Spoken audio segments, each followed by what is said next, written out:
Hi, this tutorial is a good one. I made this many years ago. Music was bad.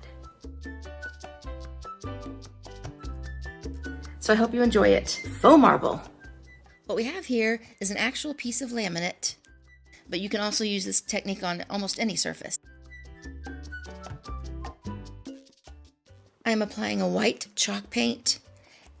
I'm brushing it on, but you can also use a roller, which I'm showing right there. Depending on your preference, doesn't matter.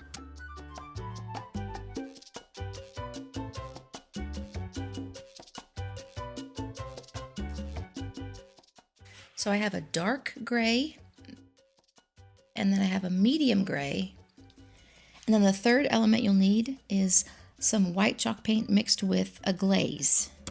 I'm using 1 part white chalk paint to 1 part glaze. Marble tends to be cool tones of grays. To me, it's almost a blue tone. If you didn't want it to be that cool of a tone, you could use maybe an off-white to mix with the black instead. Okay, we're going to start with the lighter of the 2 grays. And you can really use any size or type of brush that you want to for this. So we're just sort of creating a path for where the veins are going to run. And if this feels a bit like, what am I doing? I'm going to mess it up. You could, even if you hate it, you can roll the white paint right back over it and start again. And then we're going to pull out our sea sponge. You're just going to take your chunk of sea sponge, dip it in the white paint and glaze mixture, and really you're just going to dab it all over the rest of the surface and leave just a tiny bit of that gray sort of pathways.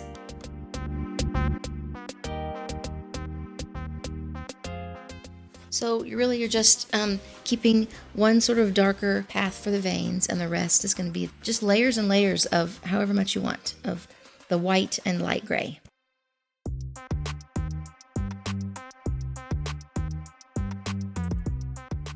While that paint is still a little bit wet, you want to take a whisk brush. I believe it could be called a smoothing brush as well, and just lightly kind of brush it.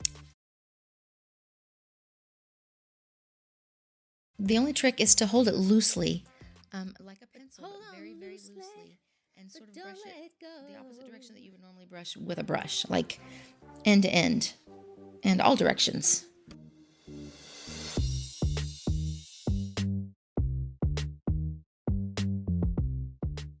You can keep playing around with it and creating, look how it looks like you're just looking into the depths of, I don't know, clouds or something.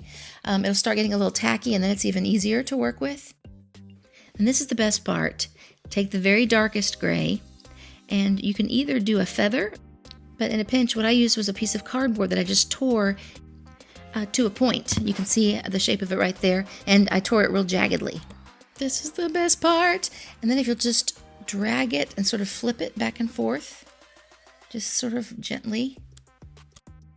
The veins don't run in a complete straight line, but they do run sort of parallel, but they branch off. They sort of run in the same direction, but they have little branches. So obviously they're not straight lines because they're rock, mineral, whatever.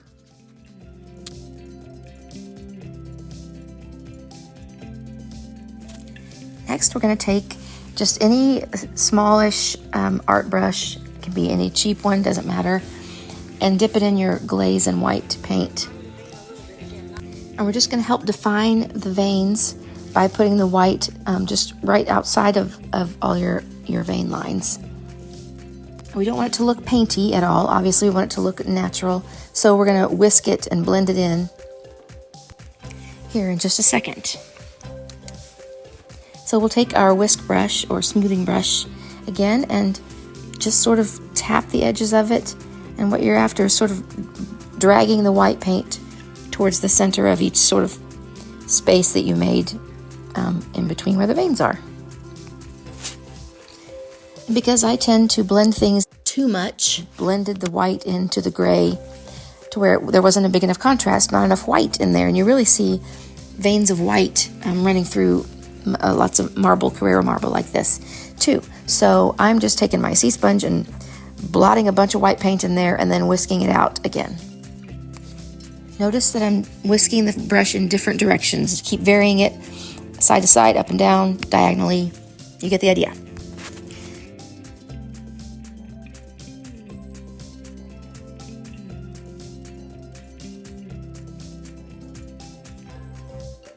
And here's how I completely overblended it. It looks kind of really cool and realistic, but there's not much contrast at all. So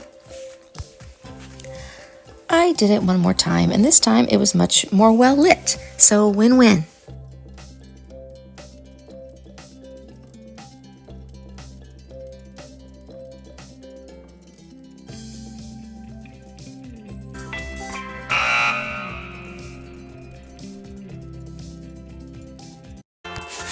These very thin little rollers are just perfect for rolling on polyacrylics and liquid top coats smoothly. I love them.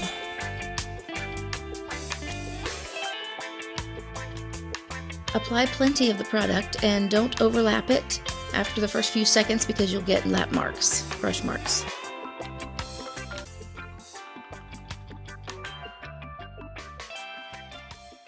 As always, thank you for watching. I appreciate you.